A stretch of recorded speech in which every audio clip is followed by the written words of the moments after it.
আসসালামু আলাইকুম ওয়া রাহমাতুল্লাহি ওয়া বারাকাতুহু। আলহামদুলিল্লাহি ওয়া কাফা ওয়া সালামুন আলা ইবাদিহিল্লাযীনা ইসতাফা আম্মা বা'দ ফাআউযু বিল্লাহি মিনাশ শাইতানির রাজীম বিসমিল্লাহির রহমানির রহিম। সম্মানিত তালেব ইলম ভাই ও বোনেরা, আজকে আমাদের বেহেশতি গাওহার কিতাবের 12 নং পাঠ শুরু হতে যাচ্ছে। তো যারা আমরা এখনো চ্যানেলটিকে সাবস্ক্রাইব করিনি, সাবস্ক্রাইব করে পাশে থাকা বেল আইকনটি আমরা ক্লিক করে দিই, যাতে করে আমরা এরকম দরজগুলো, নিত্য নতুন দরজগুলো আমরা সকলের পূর্বে পেতে পারি। এবং বিশেষ করে আমরা এই দরজগুলো শেয়ার করার জন্য চেষ্টা করব, যাতে করে আমার দ্বারাতে অপর তালেব ইলম ভাই বোন যারা নাকি আছে তারা যেন উপকৃত হতে পারে। আর যারা আমরা উর্দু ভাষা শিখতে চাচ্ছি তাদের জন্য ভিডিও ডিসক্রিপশনে বিভিন্ন কিতাবের লিঙ্ক দেওয়া আছে, আপনারা চাইলে দেখে নিতে পারেন। এবং যারা বেহেশতি গাওহার কিতাবটি পড়ছেন শুরু থেকে পড়ে আসবেন, ইনশাআল্লাহ অনেক উপকৃত হবেন। তো শুরু করা যাক। বিসমিল্লাহির রহমানির রহিম। মাসআলা নং 8। सूकर उठने के बाद, सूकर उठने के बाद অর্থাৎ ঘুমিয়ে ওঠার পর। सूकर মানে কি? ঘুমিয়ে। উঠনে কে বাদ, উঠার পর অর্থাৎ ঘুম থেকে উঠার পর। কাপড়ের উপর তরি দেখে, কাপড়ের উপর তরি শব্দের অর্থ হচ্ছে ভিজা, আর্দ্রতা। যদি কাপড়ের উপর ভিজা বা আর্দ্রতা বা ভিজা দেখতে পায় তো উন সুরতু মে, তখন উন সুরতু মে। উন সুরতু বলতে এখানে বোঝাইছে যে এই যে নিচে 1 number 2 number 3 number 4 number 5 number এই সুরত গুলোতে আপনার গোসল ফরজ নেই হতা, গোসল ফরজ হয় না। তো সেগুলো কি আমরা একটু দেখে নেই। 1 নাম্বার, यकीन हो जाए, যদি বিশ্বাস হয়ে যায় কে ये मजी है, যে ইহা হচ্ছে কি মজি, ওই ভিজা জায়গাটা এটা হচ্ছে কি মজি। और एहतलाम याद ना हो, এবং স্বপ্নের কথা যদি স্মরণ না থাকে, এমত অবস্থায় গোসল করা কি নয়, ফরজ নয়। 1 নাম্বার গেল। এরপর 2 নাম্বার হচ্ছে শক হো কে ये मनी है, যদি সন্দেহ হয় যে ইহা হচ্ছে কি মনি। শক হো কে ये मनी है, যদি সন্দেহ হয় যে ইহা হচ্ছে কি বীর্য, মনি বা বীর্য। আচ্ছা, ইয়া ওদি হে, অথবা ওদি। যদি সন্দেহ হয় যে ইহা আপনার মনি নাকি ওদি, বীর্য নাকি ওদি। और एहतलाम याद ना हो, এবং স্বপ্ন দোষের কথা যদি স্মরণ না থাকে, তাহলে এমত অবস্থায়ও আপনার গোসল করা কি নয়, ফরজ নয়, ওয়াজিব নয়। 3 নাম্বার, শক হো কে ये मजी या वदी है, যদি সন্দেহ হয় যে ইহা কি মজি নাকি ওদি, এই ব্যাপারে যদি সন্দেহ হয়। और एहतलाम याद ना हो, এবং স্বপ্ন দোষের কথা যদি স্মরণ না থাকে, এমত অবস্থায় ও গোসল কি নয়, ওয়াজিব নয়। 4 এবং 5 উপরে 4 নং এবং 5 নং এর কথা গিয়েছে, মাসআলা গিয়েছে। এই 4 নং এবং 5 নং মাসআলার কথা উল্লেখ করে বলছে যে ইয়াকিন হো যায়, যদি আপনার বিশ্বাস হয়ে যায় কে ये वदी है, যে ইহা হচ্ছে কি ওদি। और एहतलाम याद हो या ना हो, এবং স্বপ্ন দোষের কথা স্মরণ হোক বা না হোক, তাহলে এমত অবস্থায় গোসল কি নয়, ওয়াজিব নয়। 6 নাম্বার, শক হো কে ये मनी है, যদি এই ব্যাপারে সন্দেহ হয় যে ইহা হচ্ছে কি বীর্য, ইয়া মজি হে, অথবা মজি। অর্থাৎ যদি সন্দেহ হয় যে ইহা কি মনি নাকি মজি, ইয়া ওদি হে নাকি ওদি। और एहतलाम याद ना हो, এবং স্বপ্ন দোষের কথা যদি স্মরণ না থাকে। হ্যাঁ, তবে পেহেলি দুসরি और চেটি সুরত মে, তবে প্রথম, এখানে যে 1 নাম্বার মাসালা গেছে, এই 1 নাম্বার মাসালা, তারপরে দ্বিতীয় নাম্বার এটা শক হোকে ये मनी है। আচ্ছা, তাহলে প্রথম, দ্বিতীয় এবং 6 নাম্বার সুরতগুলোর মধ্যে এহতিয়াতান, সতর্কতামূলক গোসল করে লেনা ওয়াজিব है, গোসল করে নেওয়া এটা হচ্ছে কি ওয়াজিব, এটাই হচ্ছে সবচেয়ে বেটার। अगर गुस्ल ना करेगा, यदि गुस्ल ना करे तो नमाज ना होगी, तखन नमाज होबे ना। और सख्त गुनाह होगा एवं कठिन गुनाह होबे, क्योंकि केनना उसमें इमाम আবু ইউসুফ और तरफाइन का इख्तिलाफ है। কারণ এই ব্যাপারে ইমাম আবু ইউসুফ এবং তরফাইন এর মধ্যে ইমাম আবু হানিফা এবং মালিক তাদের মধ্যে কি ইখতিলাফ রয়েছে। ইমাম আবু ইউসুফ এবং তরফাইন এই ব্যাপারে কি করেছেন? इख्तिलाफ করেছেন, মতানৈক্য করেছেন। ইমাম আবু ইউসুফ ने गुस्ल वाजिब नहीं कहा। ইমাম আবু ইউসুফ রহিমাহুল্লাহ তিনি गुस्ल করাটা ওয়াজিব এটা বলেননি।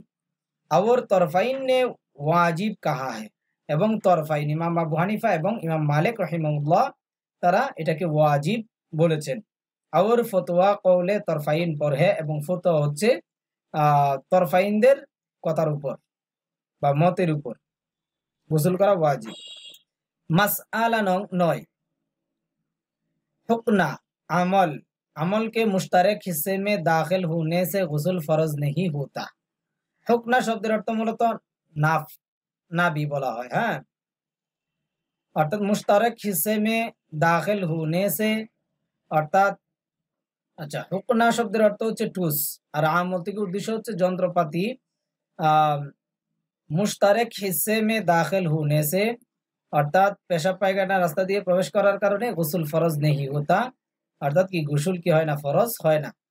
মাসআলা নং 10, अगर कोई मर्द अपना खास हिस्सा किसी औरत या मर्द की नाफ में दाखिल करे, যদি কোনো পুরুষ যদি নিজের বিশিষ্ট অংশ কোনো মহিলা অথবা পুরুষের নাভির মধ্যে যদি কি করে প্রবেশ করে, और मनी ना निकले, এবং যদি বীর্য না বের হয়, তো उस पर गुस्ल फरज ना होगा, তখন তার উপর গোসল করাটা ফরজ হবে না।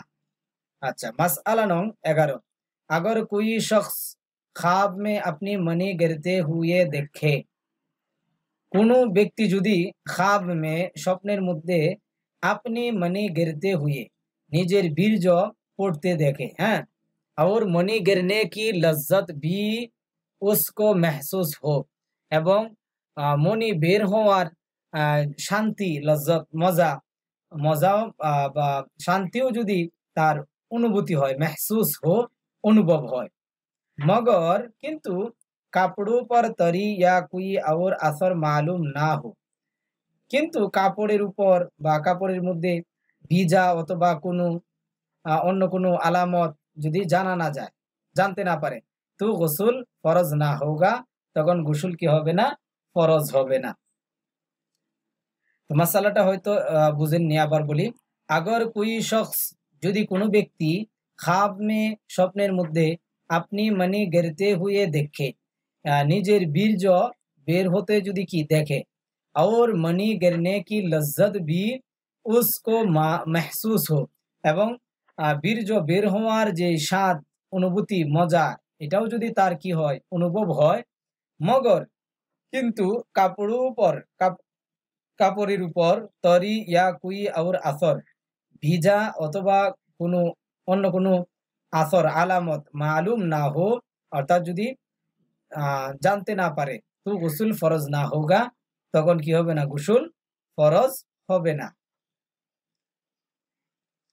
जिन सूरतों में गुस्ल वाजिब है, যেই सूरत বা অবস্থার মধ্যে গোসল ওয়াজিব হয়। अगर कोई কাফের ইসলাম লাए, 1 নাম্বার, যদি কোনো কাফের ইসলাম গ্রহণ করে, और हालते कुफर में, এবং কুফরি অবস্থার মধ্যে उसको হাদসে আকবর হুয়া, ওই কাফের ব্যক্তির মানে ইসলাম গ্রহণের পূর্বে তার হাদসে আকবর হয়েছিল, হাদসে আকবর অর্থাৎ হাদসে আকবর হয়েছিল। और वो ना नहाया हो, এবং সে কি গোসলও করেনি, या नहाया हो অথবা গোসল করেছিল, मगर शरआन वो গোসল সহি না হুয়া, কিন্তু শরীয়তের দৃষ্টিতে ওই গোসল কি হয়নি, সহি, শুদ্ধ হয়নি। तो उस पर बाद इस्लाम लाने के তখন তার জন্য ইসলাম গ্রহণ করার পর নাহানা ওয়াজিব হ্যাঁ, গোসল করা কি ওয়াজিব। নাহানা শব্দের অর্থ গোসল করা।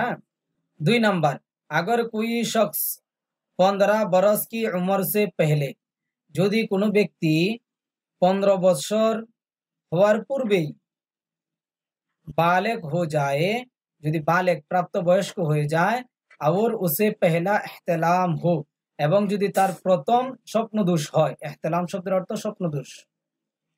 তো उस पर एहतियातन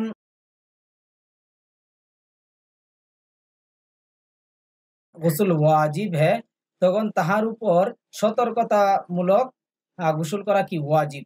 আর উসকে বাদ, এবং উহার পর, প্রথম স্বপ্নদোষ হওয়ার পর, দ্বিতীয়বার যখন जो एहतलाम हो, অর্থাৎ প্রথম স্বপ্নদোষ হওয়ার পর যেই এহতেলাম বা স্বপ্নদোষ হবে, ইয়া 15 বরস কি উমর কে বাদ, অথবা 15 বছর বয়সের পর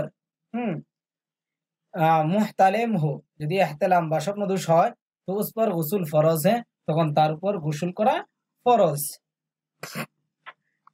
मसला नंग 3, मुसलमान मर्दों की लाश को नहलाना, অর্থাৎ মুসলমান পুরুষের বা মুসলমান লোকের লাশকে বা মুর্দারকে নেহলানা, অর্থাৎ গোসল করানো মুসলমানों पर, মুসলমানদের উপর ফরজে কিফায়া है, অর্থাৎ ফরজে কিফায়া, অর্থাৎ কোনো মুসলমান নারী পুরুষ মারা গেলে অন্যান্য যে মুসলমান আছে তাদের উপর তাদের জন্য হচ্ছে কি ফরজ ওই ব্যক্তিকে, মৃত ব্যক্তিকে গোসল দেয়া। ইনশাআল্লাহ পরবর্তীতে জিন সূরাতু মে গোসল সুন্নত है, এখান থেকে ইনশাআল্লাহ। আচ্ছা, এটা শেষ করে দেই। জিন সূরাতু মে গোসল সুন্নত है, যেই অবস্থাগুলোর মধ্যে গোসল করা সুন্নত সেগুলোর বিবরণ।